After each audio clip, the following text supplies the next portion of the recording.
ভাঙা মেলার mini blog share করছি তোমাদের সাথে।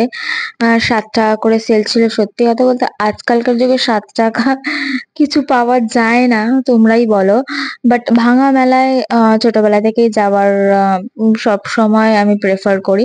কারণ এবারে টাইমও পাই না। আর ভাঙা মেলায় হচ্ছে সবচেয়ে সস্তা জিনিস পাওয়া যায়। এতদিন জানতাম। বাট এবারে ভাঙা মেলায় গিয়ে লিটারেলি মানে আলাদাই ব্যাপার। কারণ সব জিনিসেরই দাম বাড়ছে তোমরা জানোই। আর মেলা খুবই সুন্দর ছিল, কিন্তু ৳৩০-৪০ র নিচে কিচ্ছু পাওয়া যাচ্ছিল না। খুব কম দোকান ছিল। যেটা বাস্তব সা আ স খালি ওই একটাই ৳৭ দামের যে স্টোরটা ছিল। বাদবাকি ২০, ৩০, ৪০, কিছু যেগুলো পছন্দ হচ্ছিল সেগুলো প্রায় ৪০, চাবির রিং একটা অবধি ৳৪০ করে দাম।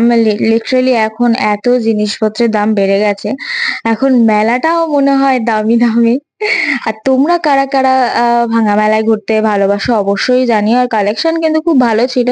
৳৩০ র কানের যেগুলো ছিল সেগুলোও খুবই সুন্দর ছিল। কোরিয়ান ওরা যে ইয়াররিংস গুলো পরে সেই ইয়াররিংস গুলো ছিল লিটারেলি খুবই ভালো। ৳৩০ র মধ্যে এগুলো অ্যাফোর্ডেবল প্রাইস এই ছিল। আর ভিডিও ভালো লাগলে একটা লাইক, শেয়ার, চ্যানেলকে সাবস্ক্রাইব